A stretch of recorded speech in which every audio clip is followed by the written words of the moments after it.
Hello everyone, I'm Sherry and this is me now. I want to thank each and every one of you for sharing this journey with me. Thank you for watching, sharing, and liking my videos and posts and helping me to get this story out to the world. Remember to subscribe to me now and like me on Facebook if you haven't already to receive notifications to new posts as they are uploaded each week. You can now also follow me on Twitter.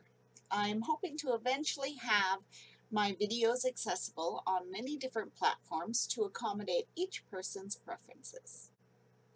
This week, I want to talk about what my future looks like. When I first got home from my heart attack and learned that I had lost my job and my EI was not going through, I'm still waiting in that department. It was very discouraging, and I felt like I should just be locked away in a home where no one would have to deal with me anymore. I know it seems a little dark, but you can't help how you feel.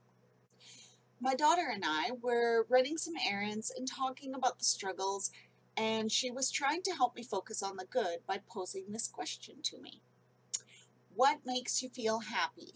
It's important to think about happy things, even if they are small. Well, this actually made me feel worse at first because all the things I like to focus on that make me happy, in my eyes, they weren't very happy. So it still made me feel sad and hopeless. My reply to her question was, my plants, but they aren't happy in the basement. My pets, but they aren't happy because I can't get their space where they really need to be. My granddaughter, but I'm always too broken to play with her the way I want to be able to.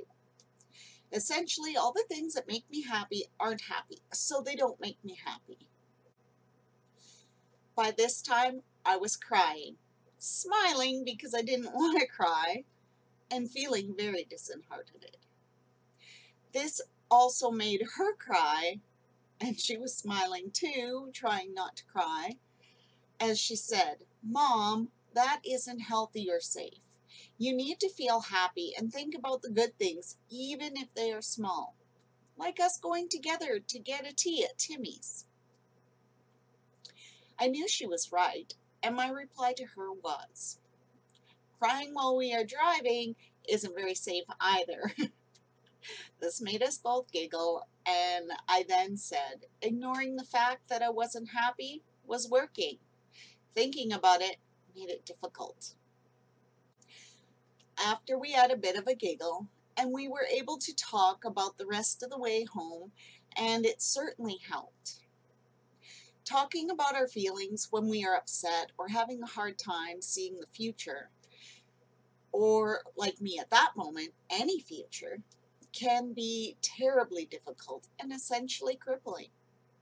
Therefore, my sadness was definitely not helping my health in any way, shape, or form.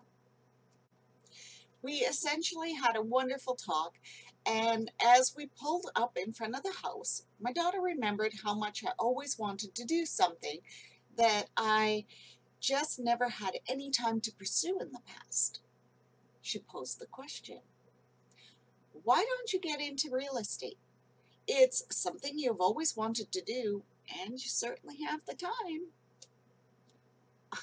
I looked at her in surprise and replied, "I have always wanted to do it, but I just never had the time. I was always so busy working, running a household, raising kids, etc., that is something that would accommodate my many doctor's appointments and therapy sessions, as I would be able to work on my own schedule.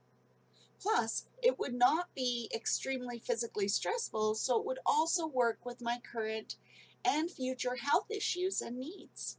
Plus, I am definitely not too busy with working now." So I came home and started looking into it. I haven't been able to do a lot of research yet, but I have had a couple of meetings with some mentors and have decided that it is definitely something I can work towards.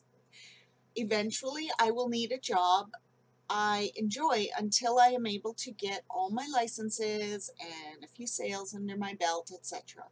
But this is definitely something I feel I could accomplish in a year's time.